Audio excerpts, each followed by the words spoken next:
What's going on, you? This is Instructor Mike. You can follow me on Facebook at Mike Brown or Instructor Mike. Follow me on. It could be you as a citizen, and you walked up and you see somebody. It look heavy? I don't know.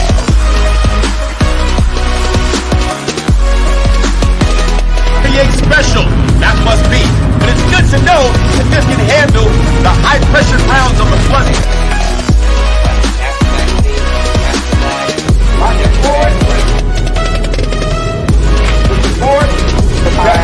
Ready to go.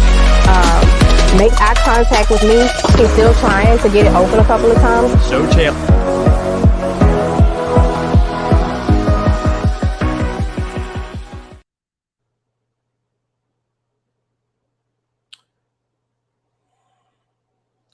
What's going on? All right. Yeah, this one's going to be a bit of a doozy of a show. What's going on, JFB? What's going on? So earlier, I went live talking about a situation of road rage. Excuse me, road rage that happened on, what's going on? I went live talking about a situation of road rage that happened in Chicago. And yeah, there's some conflicting information that I'm seeing here. If you guys are watching this and you really want to get some lessons out of this, do me a favor, hit that like button, hit that subscribe button, smash that like, smash that subscribe. We're going to go on ahead and watch it on 2 media outlets. This was involving a young lady and I don't know if I want to call him young man, middle-aged man, on Interstate 57 northbound in the south suburbs. I want to say somewhere between Madison and Olympia Fields, Flossmoor area. This was going on, Benjamin. This is a situation where it happened early Saturday morning. I had caught wind of it because some people were late coming to my class because of the traffic that was surrounding. Well, it might have been Saturday afternoon, something like that. It's Saturday morning, Saturday afternoon, one of those times, but it happened Saturday. You said the video is breaking up? All right. Is my video breaking up, you all? Is it breaking up? Please let me know. Yeah, I see people coming in and watching. Is it breaking up? Let me know in the comments. Oh, I see the viewers are definitely rising for sure. Clear for you. Okay, good on your end. You said a road rage shooting happened there in your backyard. All right, let's go on ahead and go. If you're watching this, like, comment, subscribe. Do me a favor, please hit that like button if you're watching it on YouTube, even if you're watching it on Facebook. This is definitely something worth discussing. Yeah, so let's go on ahead and watch the story, and then we will talk about it on this end. Let's go. Expressway shooting. This one left a woman shot 6 times. We start with Tia Ewing in Studio 32. It's first, step 4. Well, the victim spoke to me from her hospital bed. Leah Ivory isn't sure when she will be able to walk again, but she says this shooting all started as a road rage incident. I was trying to get over, but then instead of getting over, the man didn't want to let me over, so he tried to run me off the road. So yeah, I still tried to get in front of him, so that way I can get away. Now, all of this happened Saturday, and Leah says she was heading into the city of Chicago from the south suburbs at around 1:50 in the afternoon. This is her car all shot up, at least on the backside. You can see it was hit 5 times, and she says it was shot on the side. The 24-year-old was shot a total of 6 times traveling northbound on I-57 near Volmer Road. She says it was road rage, and witnesses came to Ivory's aid. That man that fired waited on the scene, and we do have that blurred video that you're seeing right now of him being cuffed and put in the back of an Illinois State Police squad car. Right now, ISP isn't saying if the man is in custody or not, but right now, no charges have been filed. He opened fire into my car twice. The first in the driver's side, and then, the passenger side, and then the back window where my daughter be at. Shot my car 5 times, 4 times in the back, twice in the front. So that's 6. And I got hit all those times. Aaliyah Ivory is also a concealed carry holder. She says she never pulled out her gun during this shooting. I can tell you right now, Illinois State Police, they are continuing their investigation. So, Elizabeth? Well, the victim spoke to me from her. I'm going to go back to a point, and I want you to hear something that I'm going to point out in another televised segment. Here we go. I want you to hear something. Listen, I want you to hear on Fox 32, I was trying to get over. He wouldn't let me over. Listen. Her hospital bed, Aaliyah Ivory isn't sure when she will be able to walk again, but she says this shooting all started as a road rage incident. So I was trying to get over, but let me see me getting over. The man didn't want to let me over, so he tried to run me off the road. So yeah, I still try to get in front of him, so that way I can like. So I was trying to get over. He wouldn't let me get over. Now, let's go to CBS 2 News, where they talked about the same situation, except it has a little bit of a different narrative. And I know I got some people that's probably from the family watching this. There are lessons to be taught in this. Okay. There are lessons to be taught in this. And I was asked to talk about this, so I would be remiss in what I do by not talking about it. I would be remiss in what I do by not talking about it. So I'm not ever one to shy away from controversy, and this isn't going to be a new time now. Okay. So we're getting ready to go to, and those of you all watching, hit the subscribe button, like button, all that great stuff. If you value these lessons that are something that need to be talked about and needed to be learned, here we go. Slur. I never gave him no reason. Well, Dana, Aaliyah Ivory says that she has a long road to. Oh, sorry, you all can't even. Can you see it? Yeah, you can see it. Okay, let me walk it back because I want you all to see it from the beginning. All right. Now I'm going to remind you of the phrase that was stated on Fox. I was trying to get over, and he wouldn't let me over. Well, Dana, Aaliyah Ivory says that she has a long road to recovery after being shot twice in her back, once in her hand, twice in her arm, and once on her side. The family is calling for justice. I never gave him no reason to shoot me. Then you shoot me 6 times. Traumatized by a shooting Aaliyah Ivory never saw coming, she lays in her hospital bed recovering after being shot 6 times during a road rage incident. The bitch tried on that road free. Shot his gun at me. Saturday afternoon, Illinois State Police say they responded to a road rage shooting on I-57 near Bulmer Road in Matson. When they arrived, they found Ivory with life-threatening injuries. I ain't taking that. Don't shoot me for 6 times. Her back window shot out with 4 bullet holes. Ivory says she was headed northbound when a construction zone forced drivers to merge into one lane. She says the driver cut her off. She then cut.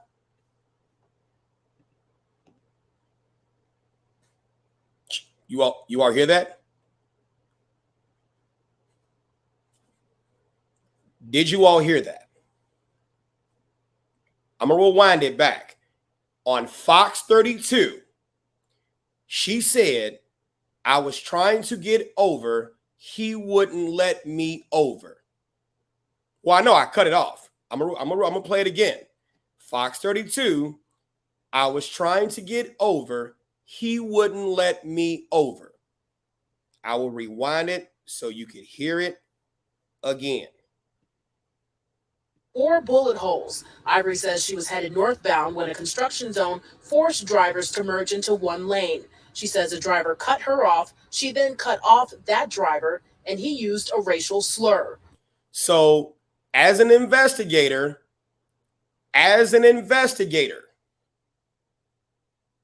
if I'm the detective assigned to investigate this potential aggravated battery with a firearm, if I've got two conflicting stories, so let's talk the first lesson. Let's talk the first lesson. The worst thing she could have done was conduct public interviews without legal counsel. I'll say that again. The worst thing she could have done was conduct interviews without legal counsel. Why do I say this? Because Rayner versus Ohio, 532 U.S. 17, 2001. The purpose of the Fifth Amendment is not only to be used by, folks who are guilty, but to also protect the innocent from otherwise using innocent statements that could be used to provide a causal connection to a crime. The United States Supreme Court recognized in Ohio versus Rayner, 532 U.S. 17, 2001, that the purpose of the Fifth Amendment is to assist innocent people who are not familiar with the dealings of a criminal investigation, to assist them in remaining quiet so as not to provide information to the government that could provide a causal connection to a potential crime. So which was it? Was he cutting you off and then you cut him off and then he said a racial epithet and then you cursed him out? Or was he not letting you in? I've had that happen, where the driver just kept on going and I had to follow behind. Of course, I might have been upset, but I'm not fighting to get in. You see what I'm saying? So you got two conflicting stories on two media outlets and even on the CBS 2, even if you did not say it directly on TV, you told it to a reporter. She might be able to invoke the shield, but she can't invoke the shield law because it was in an interview. It was in an interview. And so what she said wasn't private or privileged information because you're not a confidential source, so she can be used as a witness against you. It is easy for victim to turn to suspect really quickly. Very easy for that to happen. Very easy. I got him. Very easy for that to happen. And so that's why, number one, before you go on to this, now you said reporter injected her opinion so many times. She said, right? She's repeating what she was told. Okay? Also, there's information from a source that says she had her gun out, and this is a source that I'm seeing, right? 48-8, Marquise, John, if y'all want to come up, let me know. I'll send you the link, right? She said, or it is said, she had a gun in her hand when the police got there. The man even videotaped her with it and waited for the police to arrive. If in fact this is true, if in fact this is true,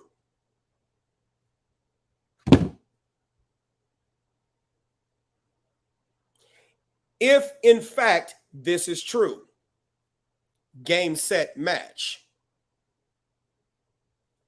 Then here's another thing too. I'm going to play that Fox 32 interview too. Let me get back to this. Are we on it? No, we're not on it. We're on the CBS one. I'm going to get off of this and play the Fox 32 interview to show you why when you are suspected in a crime, you should just not say anything. You really should be quiet. You really should be quiet.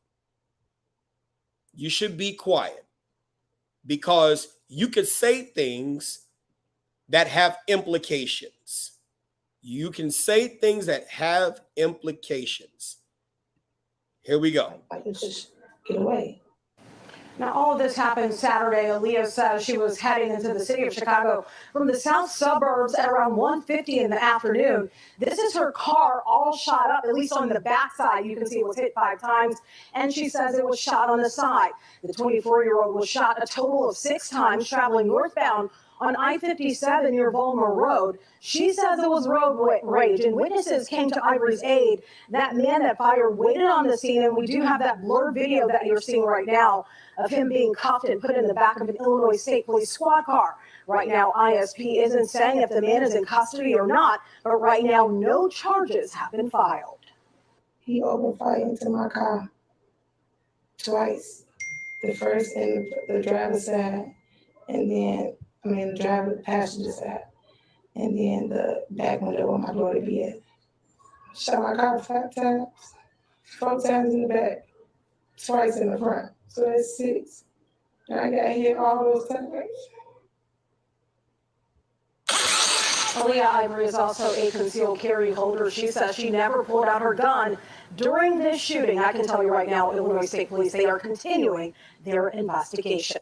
Now, I'm going to stop that right there. I'm going to stop that right there. I'm going to stop that right there. One, if I just got shot at 6 times, why am I mentioning anything about my concealed carry?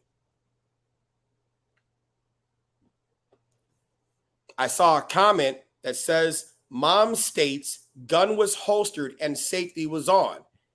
How does Mom know this?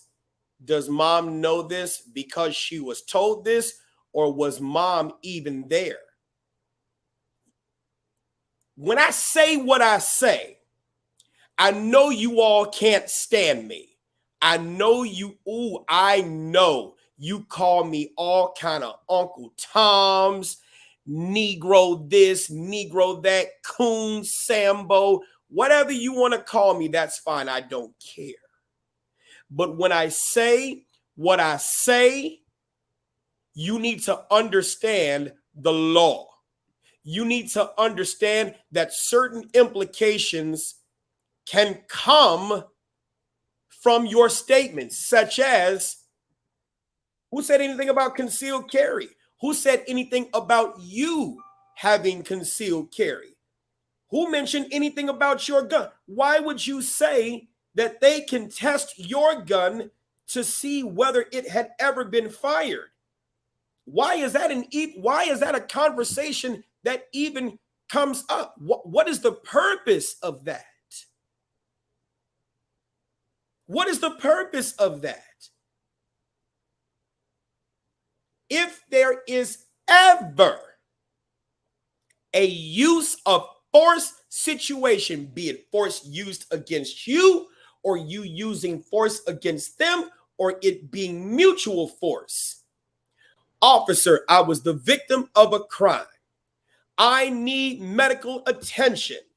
I invoke my Fifth Amendment rights. I want my lawyer. That is it. I say again, officer, I was the victim of a crime. I need medical attention. I invoke my Fifth Amendment rights. I want my lawyer. That is it.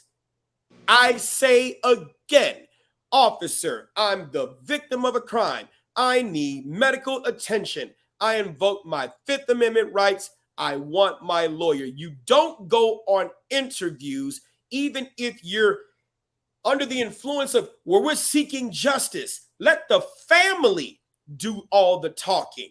It's not you making a statement. You are talking to family, and family could be used as evidence against you. And in this situation, this man stayed around. He could have dipped off and left. He stayed around. If, in fact, he recorded, you know how easy it is to show that to the state police on scene?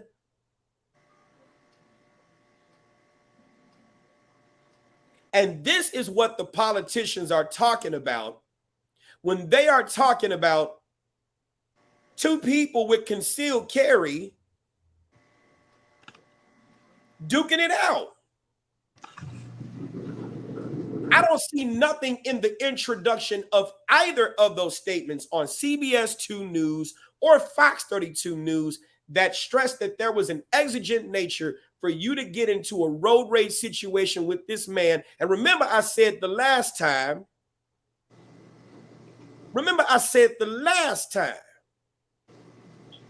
we have known knowns and known unknowns. One, you don't know if he has a gun, even if you do. How many times have I said on this program and even in my classes, you talking about you want all the smoke with that little ass fire extinguisher you got, and then when somebody really come with those skills, you can't even get your safety off. Do you understand? I'm going to repeat something Charleston White said.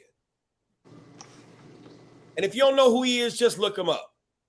That's the thing about people in certain areas. You only tough in those areas.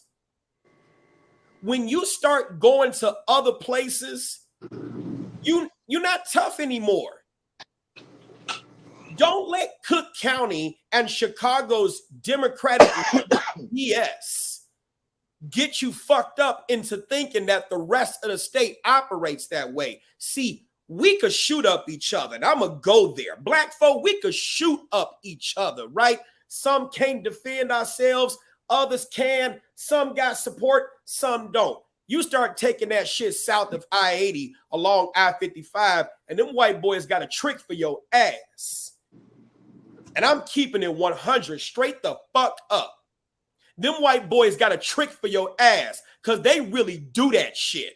OEF, OIF, Vietnam, Gulf War veterans who do that shit from horses, from motherfucking cars, from bikes with shit. They do that. He could be wrong. This guy could be wrong. But is it worth the outcome you received? Is it worth the outcome you received? And that's the thing. I say it all the time in my concealed carry classes. Before you had that gun, you wouldn't even go down that alley. Now you got that gun and you going to all the dangerous blocks. And it's amazing the type of courage Paul give you. It's amazing the type of courage the gun give you. Let a motherfucker try. Then when motherfucker try, this is the result. Oh, you got yours? I got mine too. Bet it up. Playing field was level. He won. He won. Even if he gets charged for aggravated battery with a firearm, reckless discharge of a firearm, disorderly, he won. He won. 1-1-1. He won. He fucking won. People really about that shit. Don't we learn that in the hood? Don't we learn that in the fucking hood? I just said this shit Saturday and Sunday. I'm gonna give you a minute, John. I said this shit Saturday. I had a renewal class. I'm gonna fucking go there. I don't give a shit if people don't like me due to the graphic nature of this fucking program. Listener discretion has already been advised. I had a renewal class just this past Saturday. 5 were women, 1 was a guy. The guy, John, turned his camera off. Good job. Look, 5 were women, 1 was a guy. You ladies gonna get your ass killed. You heard me say it. You heard me say it. You ladies gonna get your ass killed. You don't get enough training. You don't do what you're supposed to do. You don't be on the range like you're supposed to. Marquise Miranda, he is in the comments. He had a covert concealed carry class. Not too many people showed up. There are a lot of people that sit here and offer great training. There's some shitty ass instructors too. But there's a lot of people who sit. I did send it. Check your Facebook Messenger. I sent it to you, Marquise. There's a lot of people who offer great classes, and you don't take your ass to them. This Saturday's class was motherfucking embarrassing. You couldn't even rack the goddamn slide. All 5 fucking years since you took my class, and you couldn't even rack the goddamn slide. You're not doing what you're supposed to do, and then got the nerve to have motherfucking attitudes, and can't nobody sit here and tell you shit. Which is how I know. I hope that ain't the case with this young lady. But if it ain't the case with her, I know it's the case with others. Your attitude get in the motherfucking way. You don't check your attitude. You don't check your ego. And now you got the gun. Now you got the gun, and you think you're ready for that shit. Whole time, buddy ass showed you ain't ready for what the fuck you think you're ready for. And now you about to not be able to even walk. And can't nobody tell you shit. Culturally, the black men don't even have a fucking voice at all in the community. The minute we sit here and tell you some shit, who the fuck do you think you talking to? Do you pay my telephone bill? Do you pay my automobile bill and shit? We can't tell you fucking nothing. I sat there and put 4 women out of my class this past weekend. 4 women out of my class because of their motherfucking mouth and not paying attention. And I love you all enough to sit there and tell you what the fuck you think you're ready for. You are not. There are people out here that's really doing this, and y'all getting the same goddamn action as the guys. And y'all better wisen the fuck up and do what you're supposed to do. And sometimes back that shit down. You so quick to prove you a motherfucking, you so quick to pull your dick out than to sit there and just back up. Let them have it. Let them have the road. You don't own it. Both of y'all fighting over a piece of real estate. Neither one of you own. And at the end of the day, who fucking won? It wasn't you. It wasn't you. And you can fucking hate me and come after me for it. I don't give a shit. Because here, tonight, someone's listening and it's going to save someone's life. I'm saying to you what others probably tried to say to you, but you just weren't listening. I bet you're listening now. Y'all need to wisen the fuck up. That gun training is not enough. And if you don't get any anger management training, you won't know your triggers. You won't know the things that are going to get you killed. Y'all get mad at me because I'm tough with you when I give a fuck. You get mad at me when I sit there and send you the fuck home because of your mouth, because I'm not taking it in my class. You get mad at me, but then some shit like this happens. You fucking lose your life. Your family loses their life. And then you're sitting here, oh man, R.I.P., R.I.P., man, I wish we could have. Look, you got a fucking responsibility. And it's going to be people like you that's going to be the reason why we got a tough ass battle politically, because they see shit like this and they use this as a political stepping stone to say, look, and I'm going to go there. I don't give a shit. Look what happened. We gave those niggers guns and look at what they did.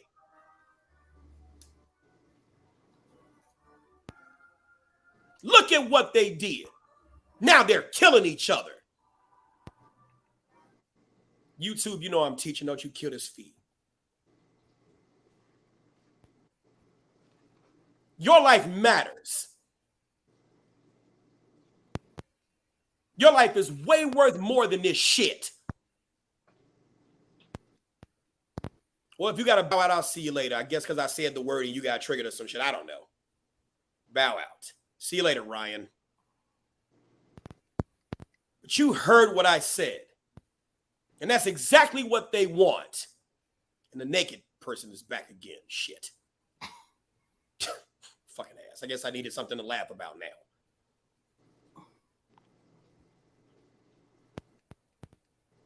Y'all better straighten this shit up. I don't know how many times Marquise and John, it's the last thing I'm going to say. I'm going to let that shit land. I don't know how many times Marquise been coming up here. John's been coming up here. Brian, fucking Todd, a bunch of people that's been coming up on this platform every Wednesday. And we sit here and tell you guys, you got to get more training. We sit there and offer you more things. We offer you anger management classes. You got a safe space in some place you can sit there and talk to. And still you don't do it. But then you do shit like this and it fucks it up for everybody. And what you don't understand is, as a Second Amendment advocate, as somebody who's carrying a pistol, you have a fucking responsibility, not just to yourself, but to everybody. You have a standard duty of care to act in a manner so as not to violate their space, and you have a duty to everybody in the Second Amendment community not to fuck it up for the rest of us. And then you go out there and do some shit like this. Oh, Mike, how could you beat up on her? Because I fucking know that that's possibly what happened. You showed pole because you were tit for tatting. He called you an N-word. Who the fuck you calling a nigga?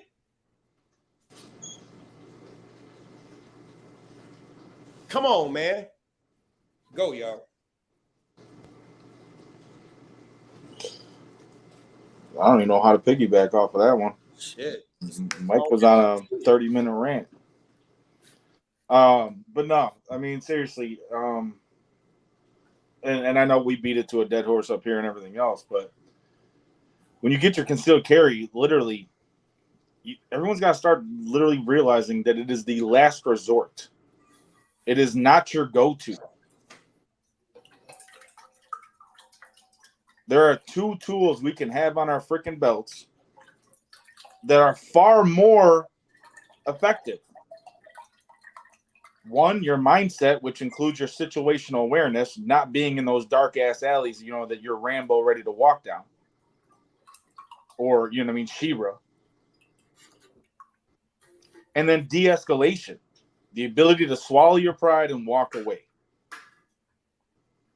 Literally two of the most important tools that you can have on your tool belt. And they aren't even physical items. Too many people think that once they get that gun, you know what I mean? And Mike has said it 1,000 times. Marquise has said it. I've said it. That you walk around like that, that's your go-to. You're literally setting yourself up to fail. I mean, we preach about training. I'm not even going to beat that dead horse. Man. Literally. Marquise had about 6-7 people show up to his class. When I do my advanced classes, I get on average about 5. So out of the millions of people in the Chicagoland area that have gotten that have gotten their concealed carry, on average a month, I don't even know what percentage is that. 0.4 zeros in a 1. And granted, we're not the only instructors out there. You know what I mean? There are some other great instructors out there. Thomas Kroll does his thing out there in the west suburbs. Frontsight Solutions, Gary, they do their things out in the west suburbs. So there are some other instructors. But even then, I see some of their classes. They post pictures all the time. What do we see? Maybe 100, maybe 200 a month between all instructors taking advanced classes? If you're watching by YouTube, y'all do me a favor, hit the like button, please. Keep going, John. My bad. So, you know what I mean? Again, we continue to stress it, but then we get all the excuses. Ammo's expensive. I can't get off work. I don't have the money. Well, you better have life insurance. We don't pick when the fight comes. That's, I mean, more than obvious as of late. You don't get to choose when the fight comes. We try and mitigate it as much as possible by obviously having all the tools on our belt. But at the end of the day, you do not pick when the fight comes. You can look like the hardest target of all time. And if that person is dead set on going after you, they're going to go after you. Man, Brian, say that shit again, bro. This concealed carry class is just enough to get you killed, man. I swear. Absolutely. Say it every single class. When I ask everyone, why are you here? And then I go down the line. If you did not have to take a 16-hour class in order to get your Illinois concealed carry license, raise your hand if you would not be here. Half of my classes always raise their hand. My response, I'll probably end up seeing you in a pine box. Bright-eyed and bushy-tailed. What? Because you think you're ready. Hopefully, and I tell them, hopefully at the end of this class, I can give you a better understanding of why you're not ready. But at first jump, you think you're ready. So are you going to come back for more training to me or anyone else? Probably not. You're going to go on about your merry business, pay your $150. Literally, Mike's talking about renewals. I've had people come to advanced class that flat out told me somebody signed off on my concealed carry 5 years ago. I have never drawn out of my holster in my entire time. No one has ever showed me. But this guy was walking around carrying religiously for the last 5 years. Now, luckily, he's never had to use it. But once I did, you know what I mean? Once I was in level 1 and we did the first evaluation of drawing from the holster, executing from concealment, executing 2 shots on target, and it took you 8.63 seconds. And you weren't even under stress, other than the stress of me standing behind you.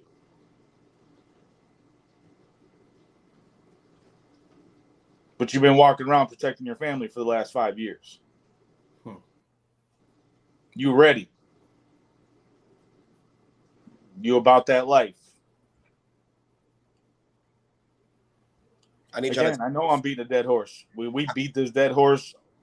I don't even know how many. I mean, we spent countless hours beating this dead horse. I'm gonna keep beating the shit out that dead horse because I'm telling you, we'll continue to try and lead you to water, but it's up to you to drink. Y'all life matter. Y'all life matter. Your life matter. I don't know nothing else. I don't know nothing else about this young lady. I'm not saying she a bad person. She could have had a bad day. Good people have bad days. Good people have bad moments. I ain't saying nothing about this lady, that she a bad lady. What I'm saying is this, man. Matter of fact, I was on News Nation Prime today. And when I get the clip, I got to post it. Because exactly what I said today is exactly what we've been saying. So this is not news. John, Marquise, even Jacob, down there in central Illinois, southern Illinois, Todd, Brian, it's a lot of people that offer. Not every firearms instructor should even be one. Oh, you didn't even want to go there. I mean, you don't want to go there. It was cool. I told my daughter I got a lot out of your class. Like, I really did. The things that I thought I knew, I didn't know at all. Mm-hmm. And I've been telling people, like, you know, some of my friends, you know, they conceal and carry. And I'm like, and I'm being honest, they just paid somebody. They didn't even take the class. And I was like, I'm not doing that. So. Yep. And going back earlier, Mike, what you're talking about with the differences in what she's saying. This is obviously while I was in the military, but I had someone who was on an Article 13. For those that don't know, basically court-martial. Military's version of going to court, getting charged with something. He got charged and was found innocent because the victim made 2 different statements. So at the end of the day, he could have did everything that was said, but because the victim made 2 different statements, and that was the only corroborating evidence or proof of anything of any sort, that person walked away. Marquise, you got another covert carry course coming up. Really? I know how you feel, man. I know. Nah, I don't even know, because here's the thing. So I was gonna do the covert carry for PDW and SBRs next month, and I had more people ask me about AR training. Mm-hmm. And I was like, oh, well, you know what? I'll just go ahead and do an AR class, and I'm waiting for Illinois State Rifle to get back in contact with me to do it August 13th. So what was killing me, and I think I told Mike this, I think the last show. I put that course out a month ago. A month. So you had time to call me, email me, courier pigeon, smoke signals, telegram, what do you want to call them people? Candygram, Sharkgram. You had every opportunity to hit me up. And that's what happened when I posted that video today. I posted a video today showing one of my favorite drills, which is always teaching people how to drop a cell phone. I did that. I love that drill. I do the coffee cup. Huh? I do the coffee cup. See, and that's the thing. I know everybody don't drink coffee, but everybody but got everyone usually has a drink. So a water bottle. Oh, no. Now, I get why he was doing it. Yeah. So the thing is, I went with the most common thing everyone will always have. I'll give it to you. Most people definitely have a cell phone in their hands. Yep. So I bought a bunch of these little cell phones. They're the display models they usually have at stores. They're weighted the same and everything. Full distractions until I blow a whistle. Because that's literally what's happening. You don't know when it's going to happen. A sound is always what's going to trigger you. You might see something, but again, that auditory occlusion is real. But in a gun range, there's always a sound. And to watch people react, and I had some people make some comments, and it was okay, and I love everyone's opinion, but my answer is always going to be the same. Those people showed up to train. Yes. So you can comment as much as you want to, but they were there. Where were you? Well, this person right here, they was a little bit too slow. And this person right here, they kept turning around. Where were you? Where were you? It's been out there for about a month. I had people who contacted me, who called me. Oh, man, I heard about this, that, and the other, and I'm going to sign up. Send me your email. I'll send you all the information. Let's go. I had a gentleman who I met one time. I met him at the range, and he had a buddy that he wanted me to show a couple of things to because he had never touched a gun a day in his life. I showed him a few things, and I tried to be as covert as possible because it was at a range that doesn't like instructors. I won't mention that range. It's none of one's business, but they don't like instructors there. Within that small time frame with me showing this guy how to shoot and everything else, he had enough confidence in me to come to this class. One meeting. And he had enough confidence to come to my class and do a covert carry class with me. Another gentleman who got word, shout out to Kewan Thompson, he put a bug in this guy's ear. You need to train with Marquise. You have potential. You have this, that, and the other. Go train with him and see what happens. By word of mouth, this dude was in my class and brought his girl. His girl wasn't shooting. His girl wanted to see because she'd never been around guns. Loved the class. But again, I got people who literally drive from Sugar Grove and Woodstock to come to these classes. But I can't get no one from Chicago where literally concealed carry is a part of your complete breakfast. Bro, we in a war zone. Come on, man. You're not even in the war zone. You're in the shit. Man. And we all know if you military, when we say the words, you're in the shit, we know what we talking about. We talk about a part of your everyday complete breakfast. You could be in a war zone and it's not that bad. When you're in the shit, oh nah, it's there. Sleep is minimal. Concealment and carry and everything else you want to call for a firearm is real. Like for example, look how the media is really ignoring the fact that a 22-year-old concealed carrier put down an active shooter. That's how bad the government does not want you to have a gun. A 22-year-old put down an active shooter. Boy. And you ain't getting not one. You not getting no news coverage. You not getting none of that. That's talking about the positive impact a 22-year-old trained concealed carrier with a gun had on stopping an active shooter. But y'all still playing games talking about how you want to train. But I'm going to tell you like this. Y'all waited too late, and now they're trying to take away guns. Yeah. So now what you going to train with? Bows and arrows? Slingshots? No, they still train because they ain't trained with a gun, so why would they train with something else? That is true. So true. I mean, like we got our next class is August 20th.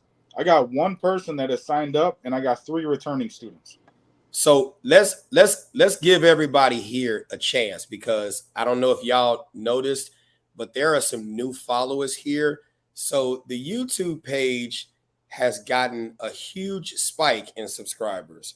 Like last time we went live, I had 94,500 something subscribers. I'm like maybe 500 shy of 200,000 now. Mm-hmm. So there are new people here who might go. Okay. So then I'll put it like this then. Yeah. Let me look at my calendar. I'm going to do it right now live. Yeah. Look at my calendar. And actually, hold on. Well, hold on one sec, because there's people talking about obviously the mall shooting since we brought it up. Yeah. Oh, yeah. It's not the first incident where a concealed carry holder put down an active shooter. It's just the first incident that made it to the media, even on a smidge. Okay, 192. Okay. No. And the reason why I brought it up was those 3 factors. Mm-hmm. 22, because remember, age has been a common thing people have said about guns. Young men, 22, mental health. Trained, concealed carrier. Those 3 things. 22, trained, concealed carrier. And the sheriff said the way he saw him advance toward, first of all, he took the shot at a distance, and then the way he saw him advance with his pistol while waving others to come back this way. We don't know if he had military service, if he had just seen people talking about access to violent content. I'm like, boy, if you don't see that access to violent content, people pay attention to stuff and they get training from what they see. So whatever he saw enabled him to be able to, you said his grandfather trained him. Okay, cool. His grandfather trained him. Whatever. It worked. Mm-hmm. And he took his pistol where there were no metal detectors. If it wasn't the statutory sign, baby, you fine. Okay. I walked in the restaurant today and I saw the sign that said, no firearms in here. And there's a little sign with it, probably like a little bow and arrow with the little thing right here. I said, that's not statutory. I'm fine. Walk right on in. Look, say less. We're gonna leave it there. Okay. Mm-hmm. My thing is this: why it's called concealed carry for a reason. Boy, ain't none of your business. Ain't none of your business. My thing is, if you want to sue me or anybody else who walked into an area that said no concealed carry, and they're the ones who are willing to put a round in someone's head that's trying to kill a bunch of people, let me see that lawsuit. Let me tell you, look, let me tell you this. I obey signs. All the time. Yeah, like stop and yield and construction. Yeah. Those are signs. Speed limit signs. Stop light. No, I can't back that one up. School zone. School zone. I back up school zone. I don't know about your questionable ones that literally Illinois still haven't updated their signs to 70 like they were supposed to do. They were supposed to, right?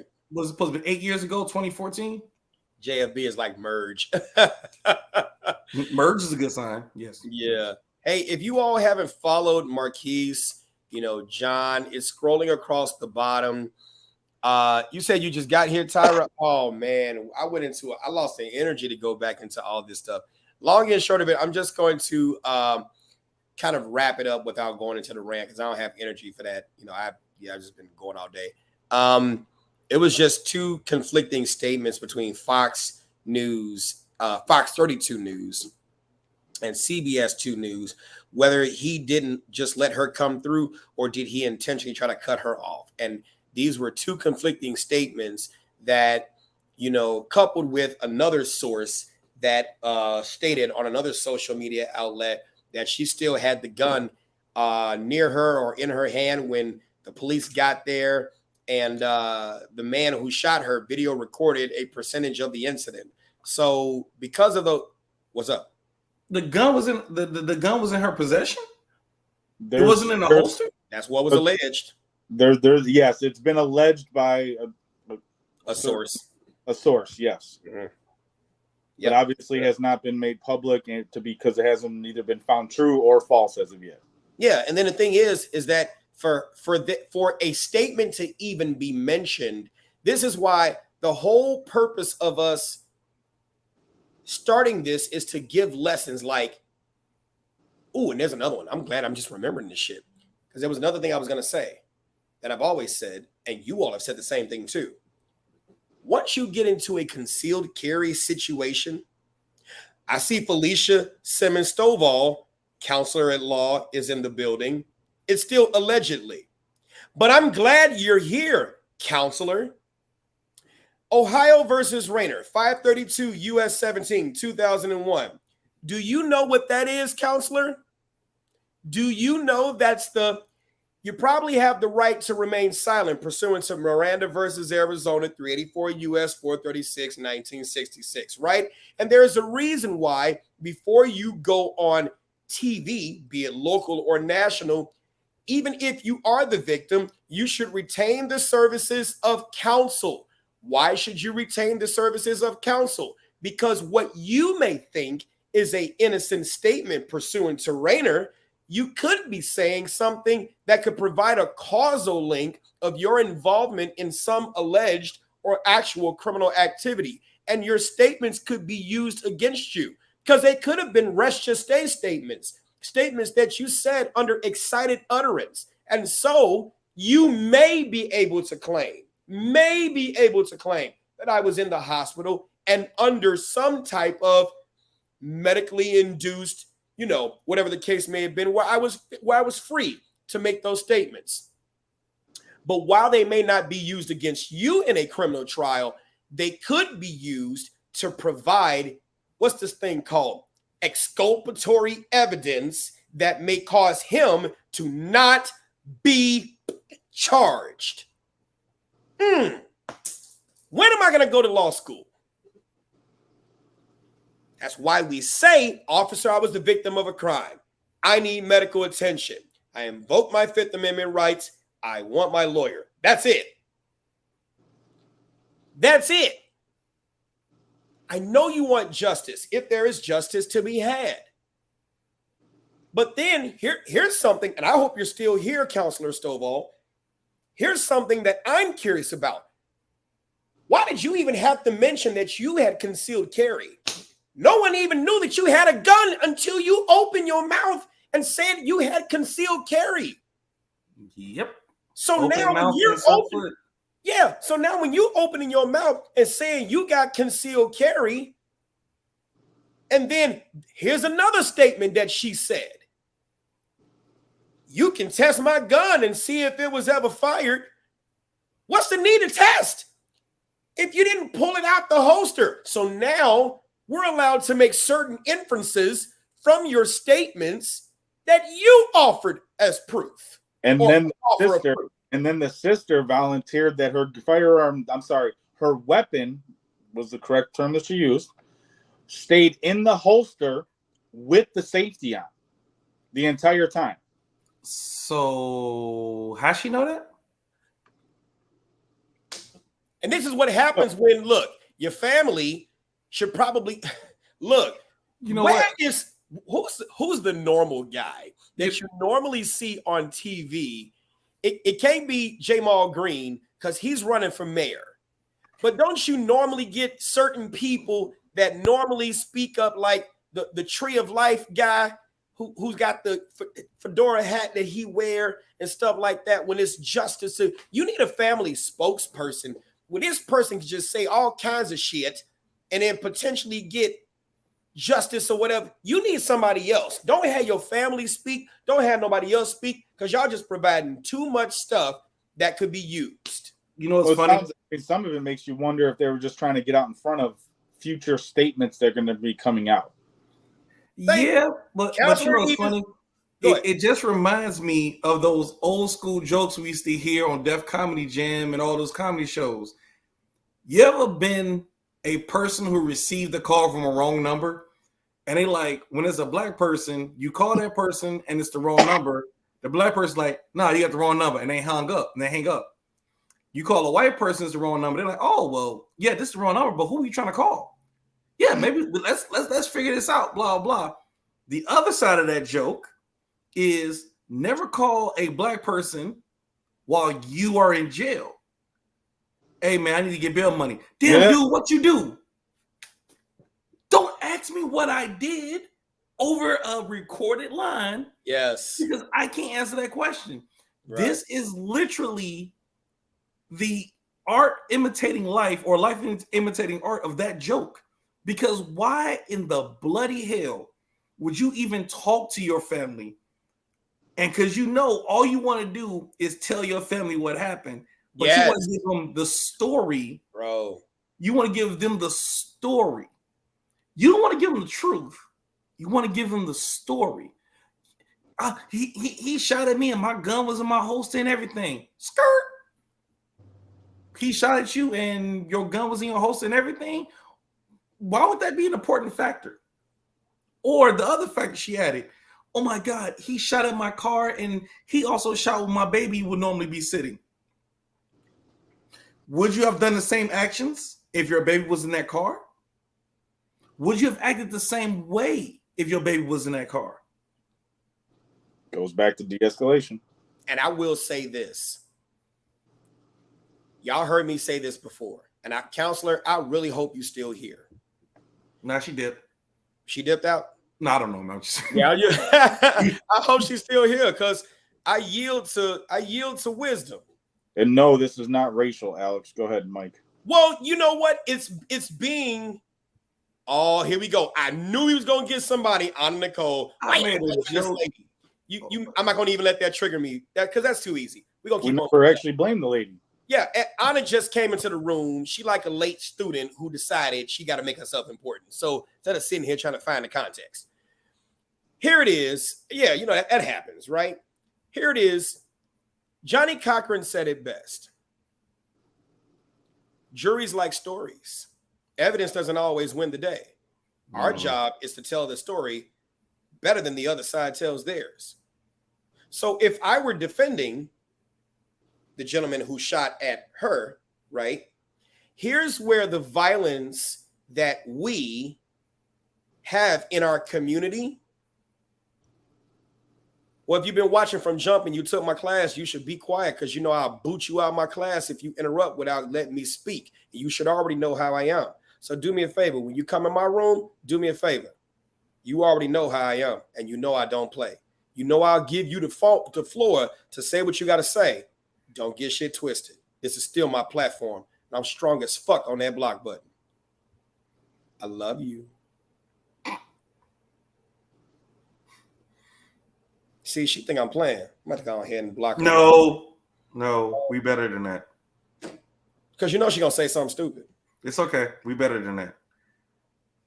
Anyway. But yeah, and I'm telling you, man, it's amazing how this stuff works. Like you just said, it's a story that's being told.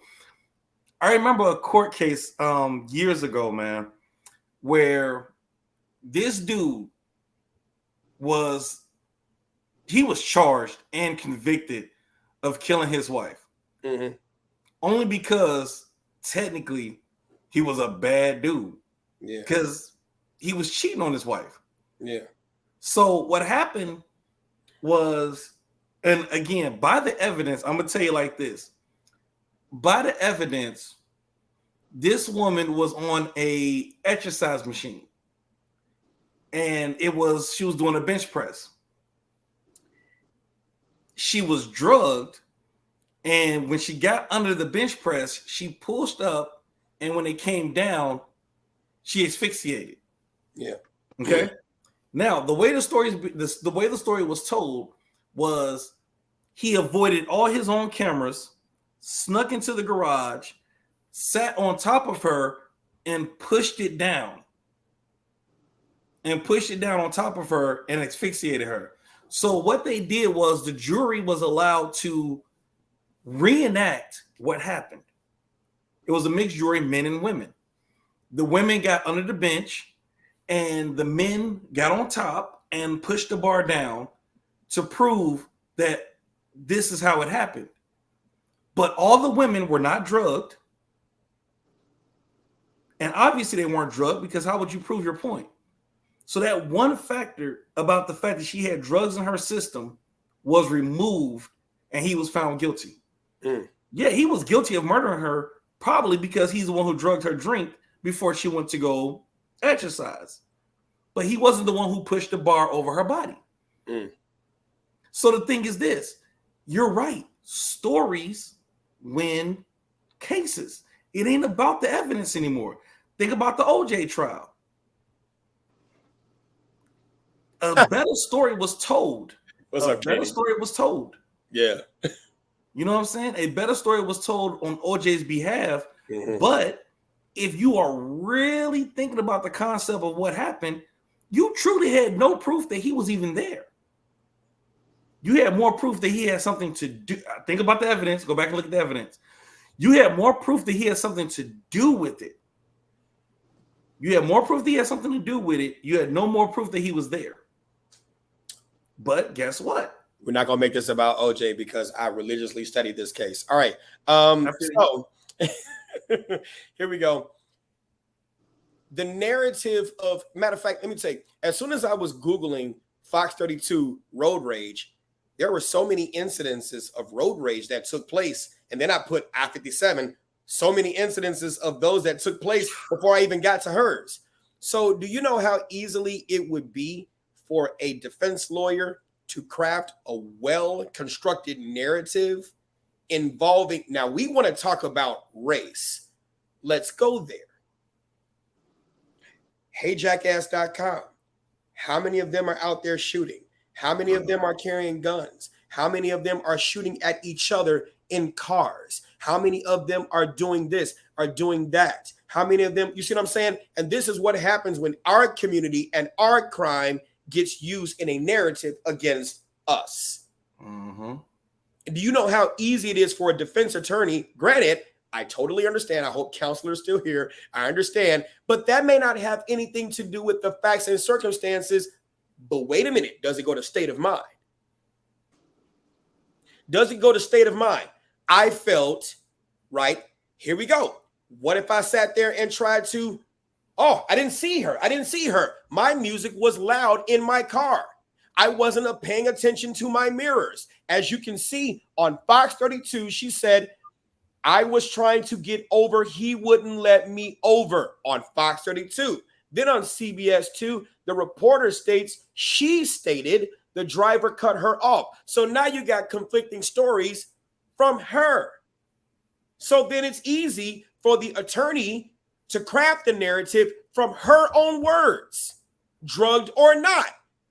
I didn't see her to let her over. She thought I purposely did it. I don't know. So then she tries to cut me off. I'm trying to regain. She comes and I said the N-word maybe, but if there ain't no proof that's there, ain't no way his counsel gonna sit there and say, hey, you should admit that you said this. That would be totally crazy. So he's probably gonna deny it, but he will say that he said a few choice words because that's a halfway. It's in between. And then she already admitted on the television show on Fox 32 and CBS, both. It was commonly stated that she cursed him back. And then there's a void in between, and all of a sudden shots are fired. You know how easy it is to fill that void. And then we don't know what's on her. I couldn't hit the table hard enough because my computer's on here. We don't know what's on her social media page. If her social media page is filled with all kinds of information against men, F men, I wish a motherfucker would, and I'm gonna pull it, bitch, gotta ride and to blow it in the pop, pop, pop. And then he sits there and gets all that, then it's easy to take that narrative and to fold it. Look, You see, I'm saying. I know But how many statements have he made already? Huh? How many statements have he made already? We haven't heard anything. So somebody was well trained to understand you got 48 hours. Yes. 48 hours. And that's why I put that comment earlier. I was like, 48 hours is not just a good movie. It's literally for your benefit. So you don't open mouth, insert foot, and taste toes. Shut the hell up. Don't talk to family. Don't talk to friends. Don't talk to anybody that could be subpoenaed against you. It's literally that simple. But guess what? Man, I want to tell y'all my story. I gotta tell you my story on why I gotta tell you. We've said this so many times. People talk themselves into jail. And the reason why is that for some reason you feel that need to prove why you should not go to jail and that you're the innocent party. Let detectives, let lawyers, and let DAs make their money. If you're gonna make their job that damn easy, donate some of your stuff to me so I can have it. It's okay. I would take free shit for just 10 cents a day.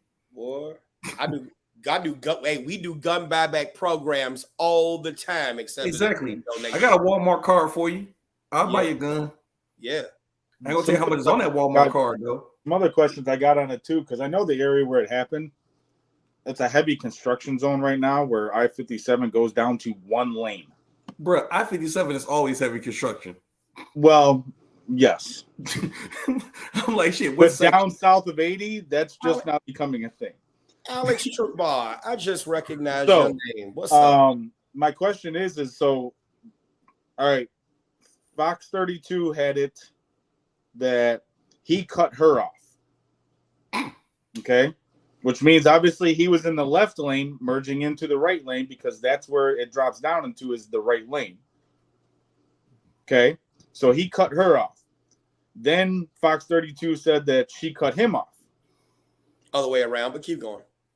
Okay. So they're in single lanes. So are people using the third lane, i.e. the shoulder? And is that erratic driving behavior around now? You know what I mean? Is that erratic driving behavior that could cause somebody to obviously panic? I'm just saying. You know what I'm saying? Like, let's put the area into it now. Not even just, you know what I mean, the cutting off back and forth. You going from a 2-lane highway to a single-lane highway that's already backed up with traffic. The only thing that's left is a shoulder. So if you're both are cutting each other off, where are y'all doing this? Right. And why are y'all in a hurry to go in the same direction? LIG, let it go. It is never, oh my God, certain shit ain't worth certain stuff. Y'all don't realize that, man. Let it go. I felt like I said, what was it? CBS had said that obviously, and this was where the contradiction was. CBS said that she was trying to get over, but he wouldn't let her. Gabriel, don't be trying to get me to go on 50-7 and try to do a video because y'all know I'll get up right now and I will go do a video. It's too dark now, but I can do that in the morning. First Mike, of all, I will meet you there. You tell me when. Dude, there is always we will have a reenactment.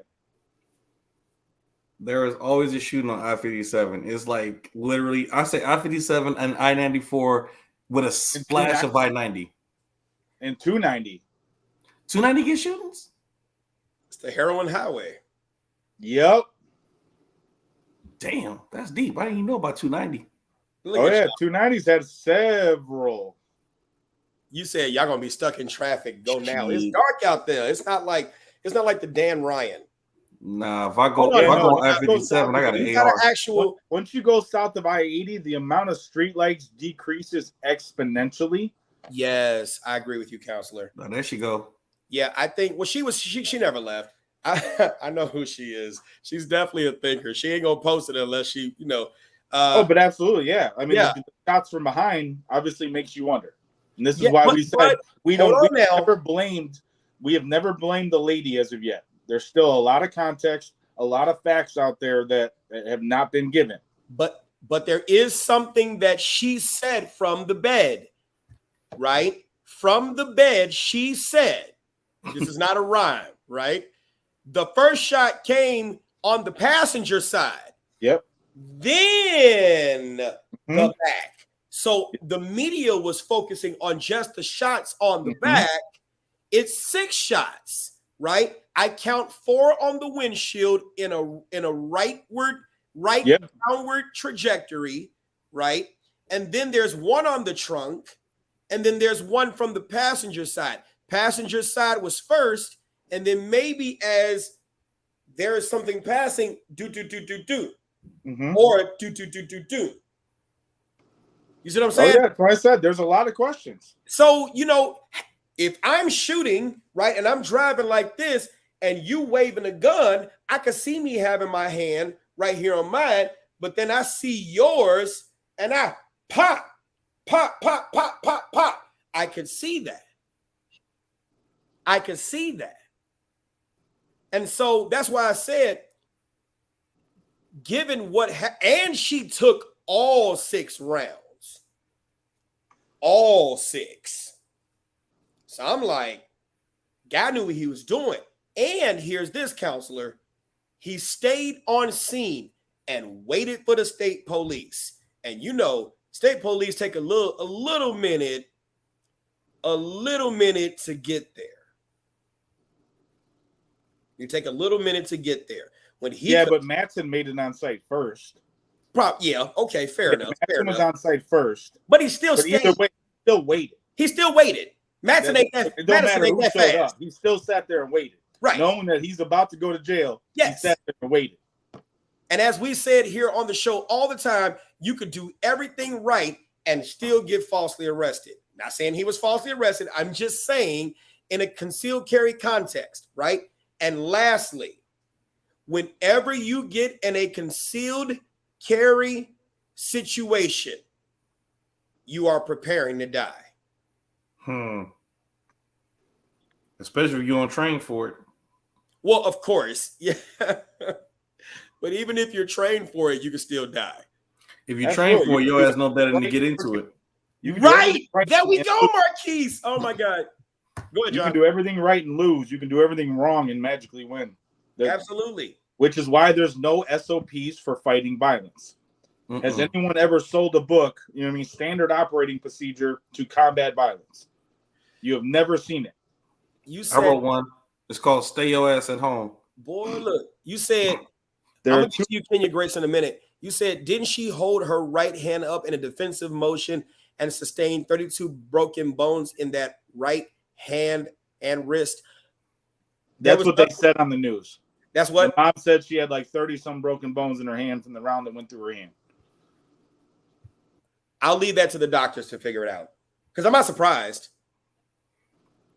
Especially if you would have threatened someone with a gun and then put it back in the seat. Yeah, I mean, that's what I said. There's got to be more. There's more to it. There's got to be more to it. There's got to be more to it because we already got 2 conflicting narratives. Don't know if it's the drugs or not, right? But this is all the reason why you should not talk. You really should not talk because here's this. Once you only got one time to be seen as a liar. And once you're seen as a liar, everything you say is suspect. It's suspect. You could be telling the truth. They will never get over that fact that you haven't perjured yourself because it's not testimony under oath. But once you say that, it's your integrity. It's your integrity. It's conflicting stories. Yes, conflicting stories. To piggyback off of what I was talking about earlier, for those that don't know, the reason why you don't see an SOP in combating violence is because there are literally thousands upon thousands of variables that can never be reproduced. Ever. Right. Chemicals in the brain, degrees, angle. I mean, and that's just scratching the surface.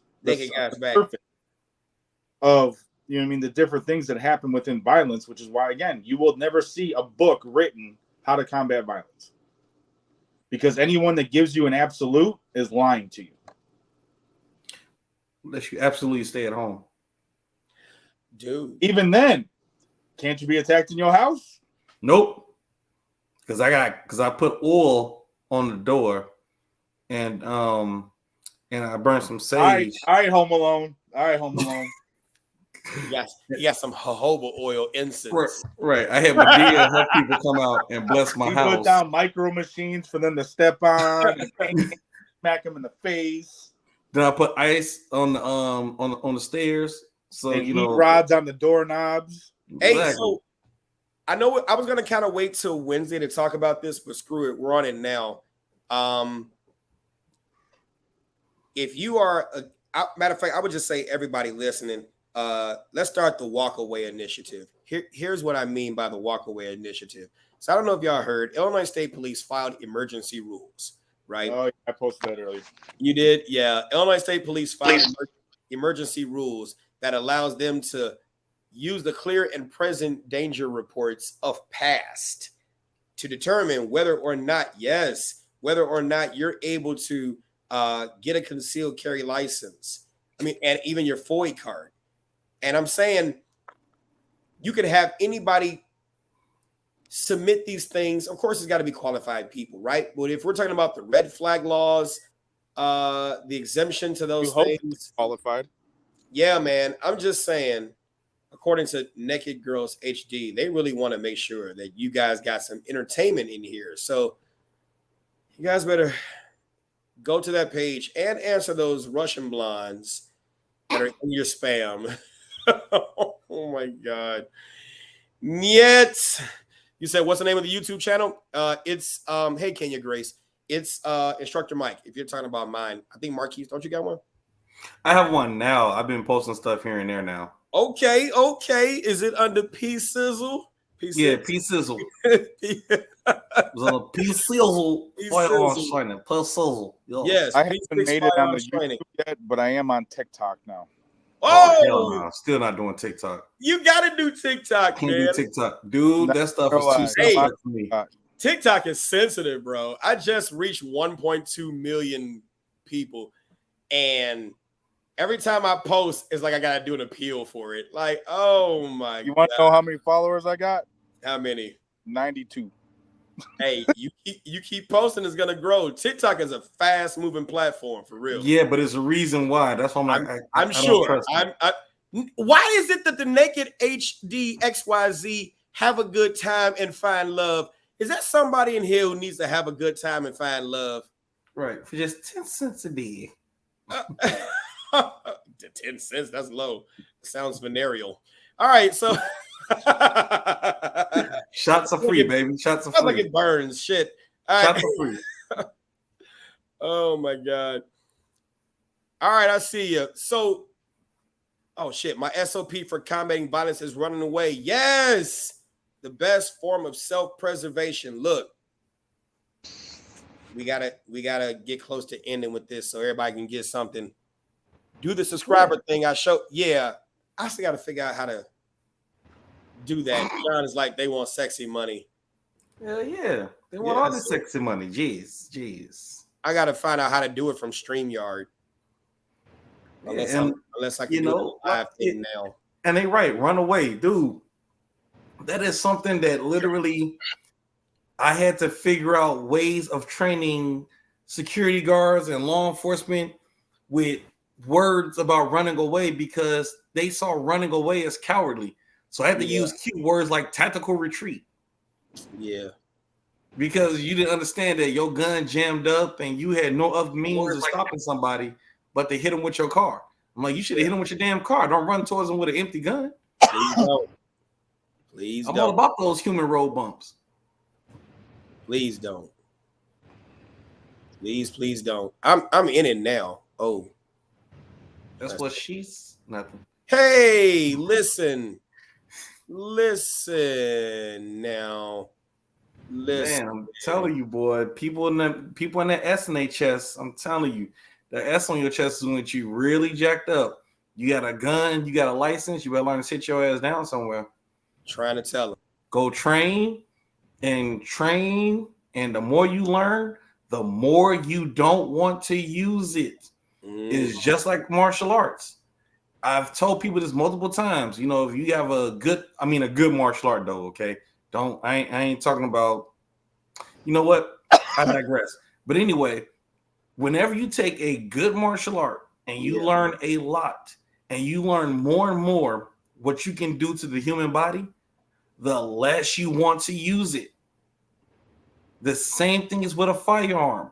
Once you have watched the videos of devastation of a round hitting somebody, once you learn the ability that you are literally carrying life and death on your hip or your weight, well, your waistband or your bra, wherever the hell you carry your gun at. Wherever. Once you realize that stuff, you literally change your way of thinking.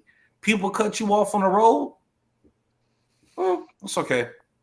I'm not dead. My car didn't get hit. I didn't almost run into the wall. It's okay. I'm good. Just let it go. Nothing is ever worth your life besides maybe some family that you like. No, love. I can't like a family member and die for them. I can love them though. Because you can love somebody, but you don't have to like them. It's in the Bible, small print. That's it. Let them know. Yeah, it's in there. John, are you up? What? He's giving you the finger, literally, right there. Well, but I can't see it because I'm trying to get the subscriber chat thing. Yeah, he's back up. He's playing with his fingers. Hey-o. I'm reading chat. Yep. That's that middle finger going back to work. That's right, man. Work them fingers. That's it. Let them know. Let them know. Especially when people don't even, like drawn from concealment. That was something that I think I was trying to harp on, period.